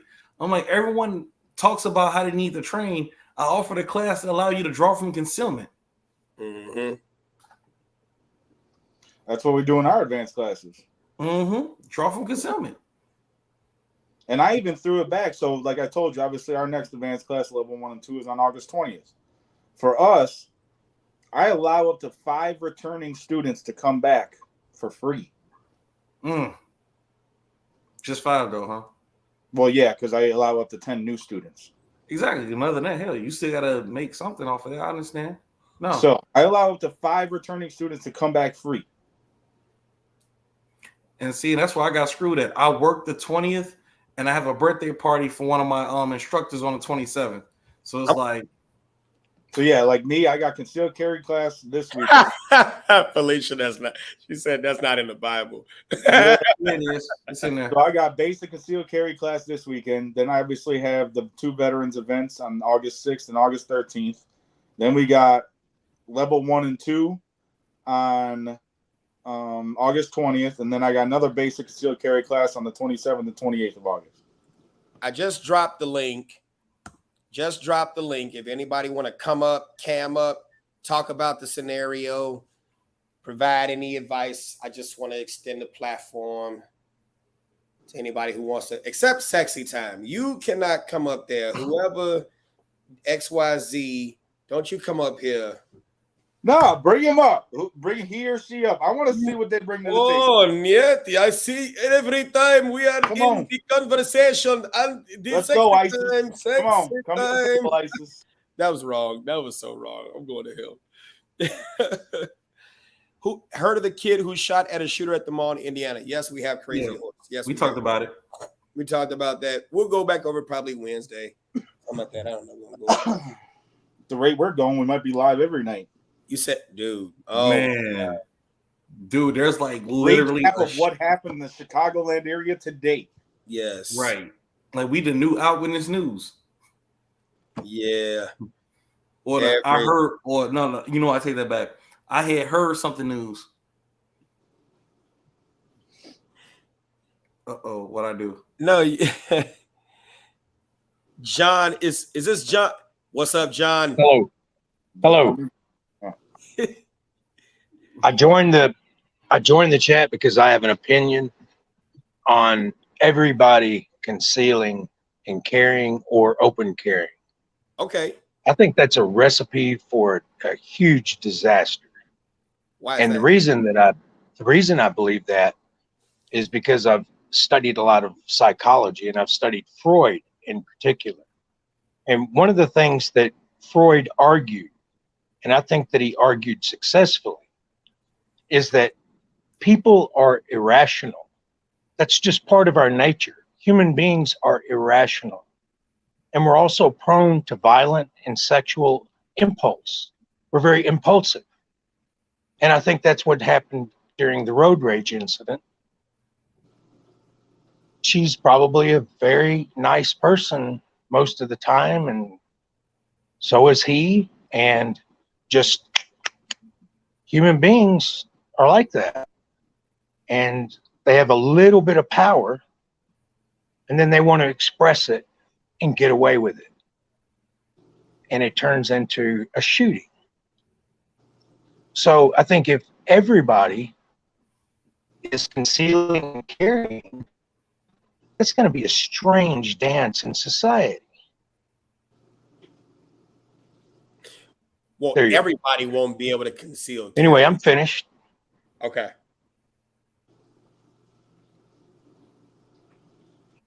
Okay. Thank you. Appreciate you coming up. Yeah, appreciate you. Appreciate your feedback. I mean, I would personally, professionally, I'd obviously say I don't necessarily agree with it 100%, but I get where you're coming from. There are a lot of states that are constitutional carry where, you know what I mean, a lot of people walk around carrying guns. But I do get the fact that obviously egos come into play. Humans are instinctual in that they're reactive. They're not very proactive. They're more reactive a lot of times. But that's where us as instructors, and the more good instructors we have out there, where we can lead them in the right direction, give them the proper training. We're also very instinctual. We're more instinctual than we care to admit. And a lot of people are not going to be as responsible as y'all. I would feel very safe being around y'all and you all open carrying or conceal carrying. A lot of the knuckleheads that I run into, I don't even want to be around them. You kidding me? No, I'm not going to go around you. And yes, yeah, we are instinctual, but most people are not very. Your instincts, where you grew up, your life traumas, your life experiences. There's a lot of things that goes into forming those instincts. So, I mean, we can go down a whole different road that I know Mike loves going down, is the cultural differences and the inadequacies and the traumas that parents are pushing on their kids, and, you know what I mean, different things like that, where as parents, we're honing some of our children to have incorrect instincts based on their traumas, based on the parents' traumas. So, I mean, like I said, I can understand somewhat what you're saying, but I can just agree to disagree. So I'm gonna go ahead and step in. I feel like this, and this is what I'm always gonna say. John, you have a valid point, okay? That people are this and instinctual and all that other good stuff. I give you that 100%. But I'm gonna take a quote out of a movie called Jurassic Park. Nature finds a way. It don't matter the tool. Evil is evil, and evil is always going to find a way, just like nature's going to find a way. Think about it this way. I can give you a place right now that is supposed to be 100% secured, but still has murders on a regular basis. It's called jail. They find shanks. They find methods of killing each other no matter what, even in a building that's supposed to be more secured than your home. They find ways to get drugs into the jails, even though they're supposed to be secured, just like a home, just like anything else. Nature finds a way. The tool is just the easiest thing they can blame. You know, unfortunately, when Cain killed Abel, no one blamed the rock. Well, let me ask you this: what other species? Let's just say that man is another species, another creature, like man is a moose, or what I'm trying to say is he's another animal. Now, what other animal requires laws in order for society to exist? Because if we didn't have the police, if it wasn't for the police staying in, who was it? Was it Orwell that said people sleep peacefully in their beds at night only because rough men lie in wait ready to do violence on their behalf? Mm-hmm. So the only reason that man is peaceful whatsoever is because he's under threat of violence. That's what man is. As soon as you take the police away, he's gonna flip out. He's a nut. And I'm gonna say though, that's gonna be a hard comparison because there is nowhere thing to compare our basically Earth to anything else. You can't compare it to a moose, I'm sorry to say, because there aren't laws for moose. Well, I was gonna chime in on that because again, we also luckily don't have to kill the man to get the woman like an animal would. Marcus, if you're in the back channel, I see you, but you got to cam up for me to let you in the stream. Yeah. So I mean, the thing is this: animals. You're right. Animals and humans are definitely two different things. But there are certain animals who actually kill for sport too. So there are certain animals that we definitely don't want to compare ourselves to when it comes to that. But as far as human nature, as far as people sleep peacefully because there are men and women willing to do violence, I would say that's almost out the window right now. When you have in Chicago alone, you have you have maybe a police force of 500, maybe now, when there were thousands. And we see the turmoil of Chicago when they have a lack of police presence.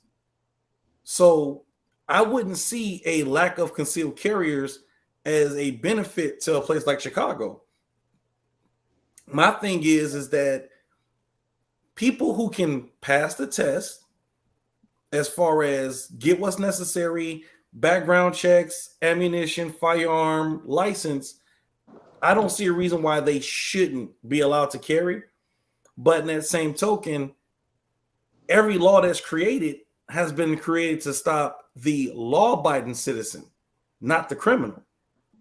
So we haven't seen a change in criminal behavior because there's nothing that has stopped criminal behavior.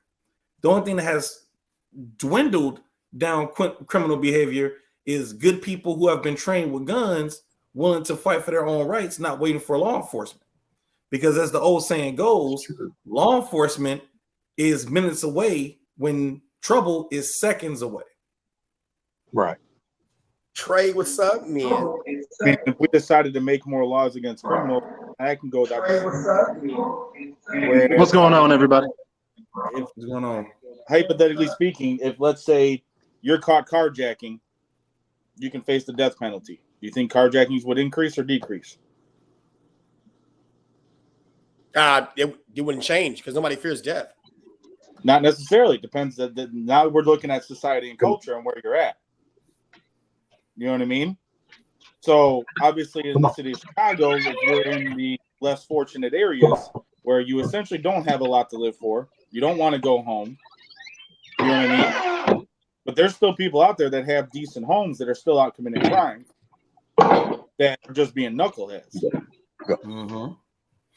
Like, for example, look at how, perfect example.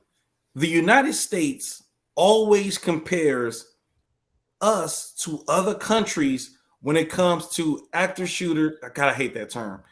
Active threats and mass shooters, right? We're the first country that's compared to England, Australia, and all these other places, okay? But why won't they do that same comparison to Middle Eastern countries that have higher punishments for crimes? Trey, you got to turn off the fact that they're, I was telling Trey, if you're going to watch this, if you're watching it someplace else, we can hear the echo from that in this. So you got to watch it through whatever you're looking into now. Yeah. So they always talk about the comparison of, well, this country doesn't have this and this country doesn't have that. Well, let's say, for example, if we actually did punishments like they do in Middle Eastern countries, their crime rate is very well down, but you have some people that might be missing a. Well, yeah, because if you're caught stealing in the Middle East, like Saudi Arabia and all them, they cut your hand off. What if you're caught raping? You might lose a. Well, that's going even more extreme. But if you're caught stealing, let's say a pair of jeans, they cut your hand off. Right. So what I'm saying is, it's always funny to me. Yeah, and like I said, it's always funny to me that the comparison is always the smallest crime that happens in the United States. I understand that you have casualties or mass casualties in active threats and mass shooters. But in that same token, you're comparing the fact that in other countries they don't have that, but they have more violent crimes. Yeah, they took all the guns away, so you have no more mass shooters, but you have more violent crime. So you have citizens who can't protect themselves and they're dependent on law enforcement and their government to step in. I made a post today. I will not trade a tyrant 3,000 miles away for 3,000 tyrants 1 mile away. You're not going to tell me what I can and cannot do to protect myself when literally you stay in a protected state with men who are trained, and let's not pretend, Secret Service members are highly trained in violence. Mm-hmm. Highly trained in violence. They have the methods to inflict violence at a moment's notice to protect a person who tells you that you don't need protection. We got you. But their first go-to is not to fight, though. I said their first go-to is not to fight. That's what CAT is. The counter-assault team. Their first duty is to, obviously, when the situation happens, exfil POTUS out of here.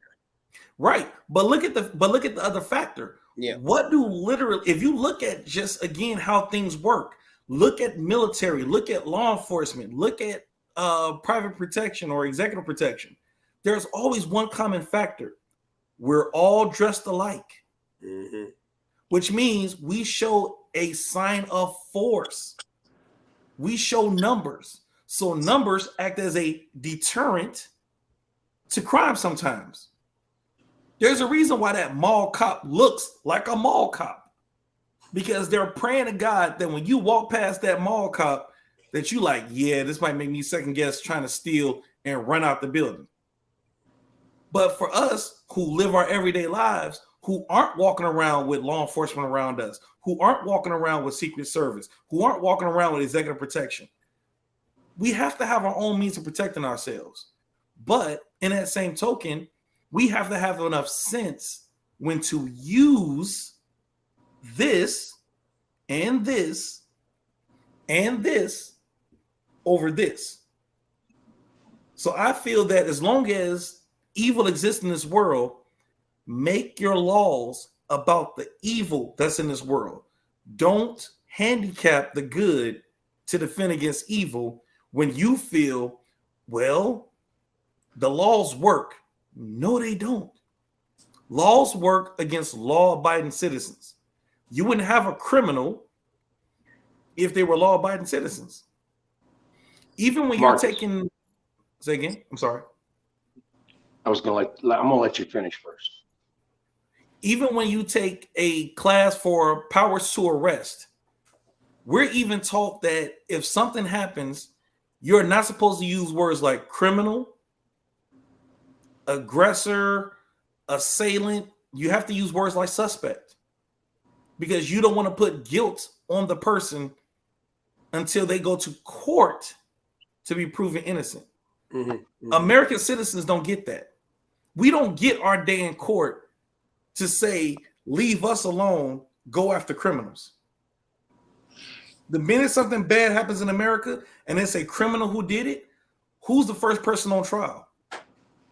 American law-abiding citizens that own guns.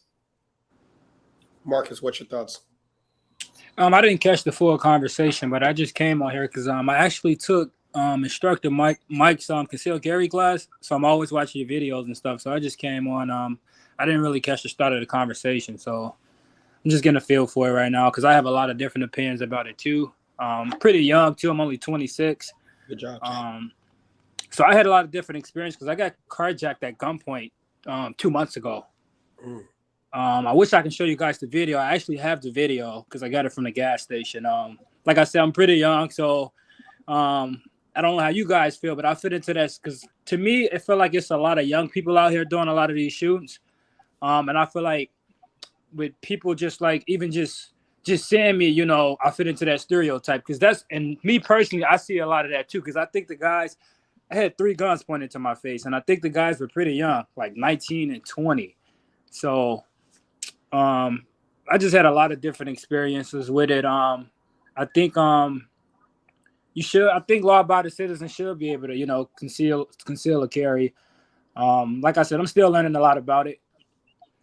If I can jump in, Marcus, real quick, I want to ask a quick question. Go ahead. Obviously, with you going through this carjacking quite recently, have you analyzed, and I'm sure you have you analyzed how it happened, essentially?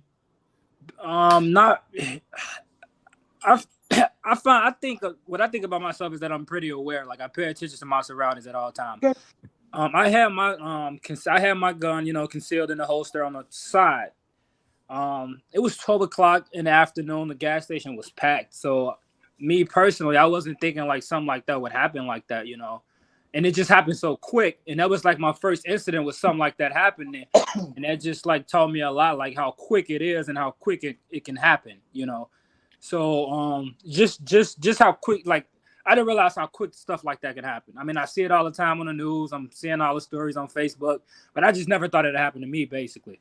So then what happened to you physically and mentally, if you can recall the moment that it happened? I wouldn't say I freezed up. I wanted to, I'm not going to lie, I wanted to go for mine, but it was 3 of them. I mean, I was thinking, I didn't just freeze up. Okay. I basically just gave them the keys and just walked off. It was nothing I could do in that situation. I talked to the cops. They said I did the right decision. Because I wish I could recognize. Obviously, they were coming for you. It was so quick. Like I seen the door open. I'm thinking somebody getting out the car to pump gas. It happened so quick. It was obviously there's a lot of context. Again, like I always talk about the thousands upon thousands of variables. So, like, did they pull up to you next to the pump? Did they pull up behind? Yes. Did they pull up in front of you? I wish I could show you guys the video. Because I wasn't paying attention. They drove in. They watched me walk in the gas station. I didn't even see the car, to be honest. I'm just It's 12 o'clock in the afternoon. I want to point you out, and this is constructive criticism. Okay, so don't take offense to it. You said how you find yourself very aware. Yes. But then you just said how you didn't even notice them. You see what I'm saying? Yes. So, so I said, take it as constructive criticism. Okay? Because nobody can be aware 24/7, 365. Not even us. We try to be, but we can't. Mm-hmm. You know what I mean? And any one of us up here will say that across the board. Do we make every effort to be aware? Absolutely. But are there going to be blind spots at some point? Yup, they're going to be. So I'm not trying to make it obviously. No. But again, I just want you to understand that you deem yourself as being aware. Mm-hmm. There was that one moment, and they were able to exploit it. Yeah, I really appreciate that feedback. Cause like that was like my first incident with something like that happening. So now it's like it's like I'm not gonna say I'm paranoid, but everything is like I'm like focusing on everything now. Like, well, you're hyper vigilant. This is what happens when you're involved in an oh shit moment. You become hyper vigilant. Right. Because my instincts was to was to draw my pistol, but the cops already had the drop on you, obviously, so that was not the right time to draw your pistol. It was better to concede and let them have what they want. Yeah, and I personally I didn't know that. That was like my first incident with close contact like that. And the cops showed me the video. I got the video. I wish if I can, I will send Instructor Mike the video if you would like. I would send you the video. Please. Wait, have they been apprehended yet? No. They had on face masks. They were in a stolen car. So, and I couldn't really get a description of them. They had on face masks, all I could see were the eyes. The best thing I would tell you from this is try and genuinely self-analyze from the process. Mm-hmm. Okay? And even then, like if you get a chance to send the video to Mike, I will. Get a chance to watch it, maybe get on a phone call with Mike. Okay. You know, maybe, you know what I mean, can obviously talk about what happened, you know what I mean, try and give some just instruction, some guidance, you know what I mean, some things to look for, pay attention for, things like that. Mm-hmm. I genuinely, when I tell students that, God forbid, they've ever been involved in an incident, obviously I want to hear about it No, I don't want you to call me immediately after the incident. There's other things you need to be doing. But at some point, I want to hear about it. One, because I want to talk to you about it. Because one, psychologically and mentally, it can mess with your head. Okay? It can very much so mess with your head. And that's without even pressing the trigger. Mm-hmm. The fact of the fear, you know what I mean? And the adrenaline rush that comes over your body can really mess with somebody. I.e., now you're hypervigilant. Mm-hmm. Okay? Have you started losing sleep? Not really. Okay, good. You know what I mean? I'm asking generalized questions for a reason. You know what I mean? Any one of us three will tell you, you know what I mean? I'm asking certain questions for a reason because we know some effects. So is that a bad thing that it wasn't like a real bad effect after it happened? Because I mean, I didn't. No, it's not a bad thing. Because I mean, I basically I didn't think about it when I went to sleep. I mean, the next day was a new day. I mean, I didn't really you know. That's okay. Everyone copes and deals with things different. Some Correct, things that thing obviously may not have affected you. Hell, it could affect you 6 months from now. Mm-hmm. I'm proud of you. There's no rhyme or rhythm. You know what I mean, as to when something may or may not affect you. Mm-hmm. Remember, I talked this scenario in class where I had to have to shoot, want to shoot, and I talked about this exact scenario where somebody pulls up, has the gun. What do you do? And then some people was like, "Yeah, I'm giving it up," and I'm like, "Don't do that shit. Get out the car. You done already got the. You did it. You executed exactly what we talked about in class." Mm-hmm. So, yeah, I'm proud of you. You made it with the best commodity that you can't replace, and that's your life. Mm-hmm. You made it out with that. I'm proud of you. Thank you. I'm proud of you. Yeah. Yeah, you chose life and common sense over property. Fuck that. Can I just say a funny thing about that? I got a pin code system on my car, so when the guys got in, they couldn't start it. Good shit.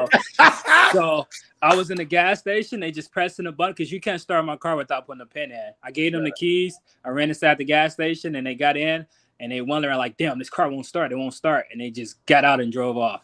Good shit. Good Yeah. shit. All right, Trey.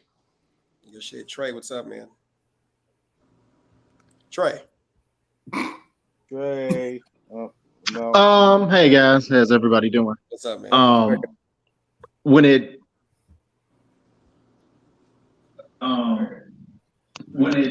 comes to criminality, that's not going to stop. You can't stop bad people from wanting to do bad things.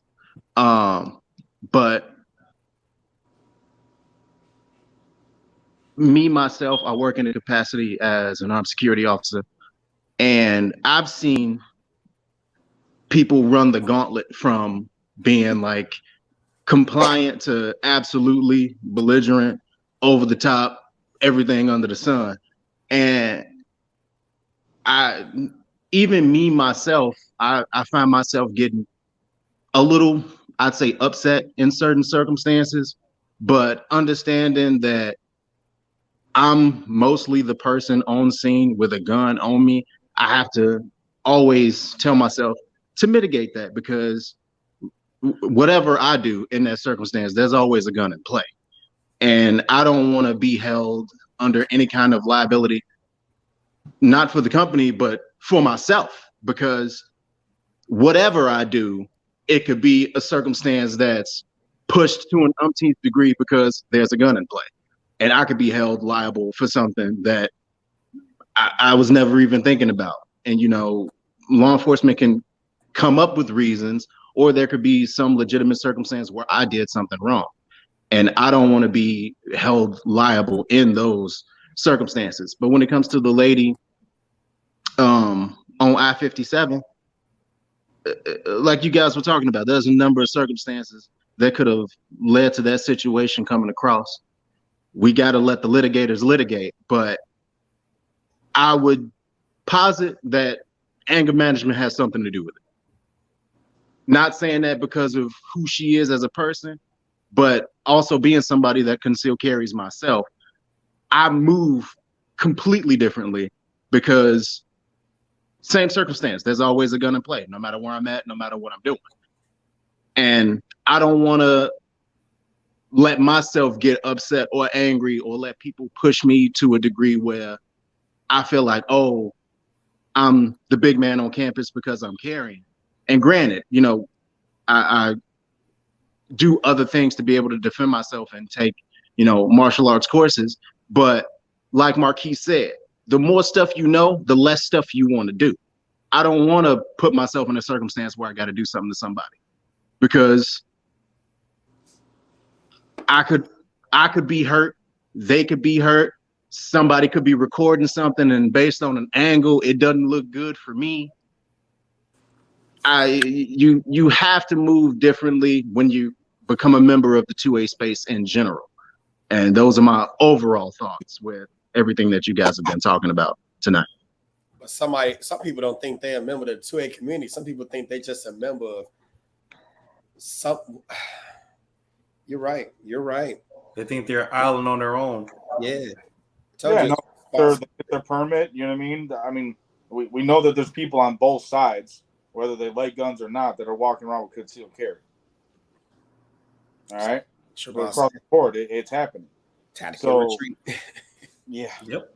So, I mean, when you look at it from that standpoint, they're not going to consider themselves a part of the 2A community. They're just looking for a way to defend themselves. The problem is again, we've said this 1,000 times, everyone makes that their go-to. And there lies the problem. The gun is the go-to for them when it shouldn't be. Right. It's supposed to be the last resort. We've all said this 1,000 times over up here. And we'll keep saying it again over and over again. It's the last resort. There are plenty of other tools you need to have on your belt to try and prevent having to use that gun. Digital Crow, you said define a 2A community. 2A refers to the Second Amendment of the United States Constitution, and the community is the community of all those people who support a person's right to keep and bear arms, legally, of course, and that it shall not be infringed by the government. And that's just about the most safest way that I could say that, because there are so many different facets that, you know, interpretations. So we'll just leave it there. Yep. There we go. Okay. Well, I'm glad you asked that. All right. Final thoughts, you all. Final thoughts. Good. Oh, no. I was just going to say, and John made the point of there's other tools. But the thing is that people don't train all of their tools. You know, one tool that they're carrying. Yeah, that's the reason why I never use. If you've seen me use it on this, you've never heard me say it on this show without making a joke. I don't use common sense. I don't believe in common sense. Common sense is not common if you don't have common knowledge on the subject matter. It does not exist, which is why I don't believe in common sense gun laws. I don't believe in use your common sense. I don't believe in any of that. Because if you really don't know, you don't know. That's a good question right there. I got y'all go ahead. You know what? In my personal opinion, for civilians carrying a taser, I'm gonna say like this in my personal opinion. I've seen it fail so much for cops, I would not carry one. That's just how I feel. I love it. I've seen it fail many times on cops. I like it. Again, there's aspects you got to worry about with it. There's variables. What type of clothing is the person wearing? Yes. They're wearing a jacket. You know what I mean? There's other aspects that people don't think about. Obviously, like the what was it? The Greentown police officer, Greenville, the North Carolina. Yeah, where he got out on the guy. The guy was in a big jacket, and he pulls out his taser. Oh, you're talking about Mike? Telling him to take his hands out of his pockets. Which was a bad decision. The officer should have known that is not going to penetrate that jacket. That's still South Carolina. Yeah. Like I said, the officer should have known that it was not going to penetrate through that jacket. Right. But he never got a chance to get a shot off. He did. No, he did deploy the taser. Are we talking the same one? The one that turned around and got the shot? Yeah. No. It's in South Carolina. That's the one I'm talking about. He's talking about Estill with the guy have his hands in his pocket on the phone, and he does like this. He didn't deploy. He did. He did deploy the taser. Yep. Let's watch it. You know I'm game for it. Let's watch it. Yeah, because he. Wait a minute. I'm not saying deploy. Did he shoot the? Did he actually shot it? Yes, he did. He shot it. I'll show you. Yeah, you gotta show me that. Because I didn't see him get a chance to deploy. He broke both of his wrists or his elbow. Are we talking about the one that got shot in the neck? Yes. Yes, he got shot in the neck and in the vest and fell back and broke his arms. Quincy Smith. Pull that. I don't remember him ever shooting the taser. I remember him having it out. Because I remember dude was because he was a suspect. He was walking back into the trailer park area or whatever. Yeah. But I remember him ever pulling the trigger on the taser. Oh yeah, he did. I got the video right here. I'm already gone ahead and put it on the screen because pop that. Yeah, ask me a question tomorrow. I got you. Let's see. Oh, got that one. No, sorry. Give me 1 minute. I'm gonna see you my video once we finish with this, so you can see it and tell me, any insights you got on it. Oh yeah, we'll do. I appreciate it. If you got to bug out, it's all good, man. Yeah. Let's see. All right, that's it. So you see the screen? Mm-hmm. All right, here we go. Stop. I seen this. I gotta slow down the play speed. Because that's what's gonna help us be able to see. He did deploy it. Here we go. And get to the moment. Yeah, it's coming up right about there. You gotta see right there, actually. Yeah, there it was. That little green back. Hold on. Is that a taser? Yeah, that's a Taser X26. Where is the shot of the right taser? There. Right you there. You can see the green blast. So he shoots, and you can see. No, that's my point. He shot before dude shot the taser. That's my point. Oh, okay. That didn't sound. That shit didn't make no sense. Okay, because that's the green. He's carrying the the X26E with those. The green blast doors are the indicator. That's the XP25 cartridge that was in use then. Right. So that's what I'm saying. That's okay. So I'm sorry. Let me rephrase my statement. Mm-hmm. My definition of deploying the taser is shooting the taser before shit happens. I'm not shooting a taser versus a gun. Oh, well, of course, yeah. And then like what I was talking about though, with the jacket that guy had on, you shouldn't have even had the taser out. Shit. He's walking away from you. He's not engaged with you front to front. He's walking away. Right. Okay, that's what I'm sorry to say. Like, that guy probably was pretty smart and knew what the fuck he was doing, because if he knew he turned around and exposed himself, his jacket was unzipped. Andrina Simpson, you missed the whole. Oh, naked guy is back again. Yet we are here. You thought you got rid of us. We have so many pages. Oh, we got them all.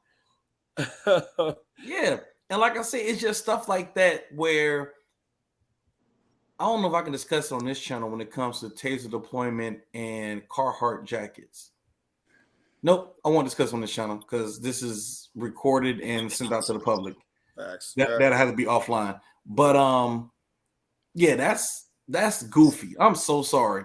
You're a suspect of an armed robbery, and I'm gonna approach you with a taser. Sorry, I don't believe in that. I'm just not that person. I also use that video in our class to obviously stress the importance of medical, because that video is 9 minutes and like 43 seconds long. Of him and dying. That shooting happened within the first 90 seconds. Backup and EMS did not arrive until 8.5 minutes. So that cop sat there for about 7 minutes. Yeah, because that stuff ain't taught. Oh, well, yeah, because a civilian comes up and was like, I don't know if or whatever the case may be. Well, yeah. Failed to realize that every police car has a first aid kit in it. So that's where, like, I obviously use that in our class to stress the aspect of medical training. You know what I mean? One, for ourselves, and God forbid, you know what I mean, we decide to press the trigger when our kids or our families with us and one of them get hit. Man. Are you prepared to stand around and just watch your kid bleed out? Yeah. All right, y'all. It's 12 midnight. Get some sleep. Isn't the adage, if you know how to make holes, it's your responsibility to know how to plug them? Yep. Marcus went right to sleep. Marcus is like, no, I'm still here. You're good. You're good. Marcus is like, hey, I've been there on those shows, though. He's been that person. Also, in my question, are there differences between police grade tasers and civilian grade? Yes. All right, yes. So typically, if you go with a taser from Axon International, there are various types of civilian tasers. So civilian tasers are designed to where it's like kind of like one-hit wonders. In other words, you've got you press the trigger. If the probes hit, the probes hit. It's literally a press, contact, set, run. That's it. You still got the neuromuscular incapacitation and the pain compliance. Whereas if you get that got it at the mall taser, you're dealing with pain compliant. I was saying, Mike, so the company called Taser makes a taser that's actually very similar to police officers, where it is a continuous. Once you hit them with the probes. Are we talking Axon International, which is that same company? They're called Axon International. They're not called Taser anymore. Yeah, they got bought out. Oh, they switched their name. I apologize. I did not know. Yes, Axon International. Yeah, no one wanted to buy a taser anymore, so Hayes got bought out by Axon. Yeah, and then Axon went and made a whole line of everything, including cameras and everything else, and cornered the market with Axon, right? And then yeah, I was just getting ready to say something. I remember why you stopped talking because I was just getting ready to say something too about it. But it is designed to go longer. Let's just leave it there. Okay. Right. The civilian version is designed to go longer because technically your job with using a civilian taser is to hit and get away versus a law enforcement version, which is to hit and then go to your next available if necessary. So I've always told people the same thing, and I'm glad Mike just confirmed it. I've always told people never buy the police version of tasers or pepper spray. Always buy the civilian versions because they're stronger based on the fact that you're not supposed to go to your utility belt. You're supposed to make like a swastika and run. So look at how it looks. It looks like you're going. Fair enough. I'm like, what does he mean by that? oh God. All right. I know, right? To any Jews, we did not mean any offense by that. I hope you're not playing. All right. So all right. Black. How does that work? I don't know. I don't know. Yeah. I don't know. All right. You said what happened to Overwatch? Oh, we're still there, Alex. Veteran Overwatch is still a thing.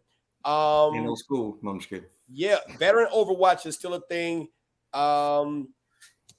It's about doing it in the time that you have available. Tomorrow I have time. I'm going to malls, baby. Look. You going to malls?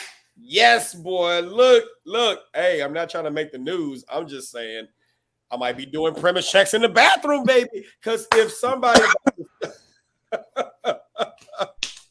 gonna go to rundown River Oaks where there's nobody at. Hey, Marcus. Look. And remember, if you go to the bathroom, remember the stall rule. You know, you got to be at least 1 or 2 stalls away from the next person who's in there. Yeah. Don't crowd the stalls. It's not cool. All right. We out, you guys. Take care, be safe, all that great stuff. No, we're not gonna play the intro music. We just gonna go Cold and the Sparrow. Come back Wednesday. Is it tomorrow?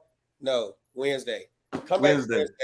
Well, you know what? We're saying Wednesday if nothing happens tomorrow. Boy, so, hey, you know how the Democrats might decide it might be an attack tomorrow. Did I say Democrats? I mean good night. That's what I mean. Oh, we out.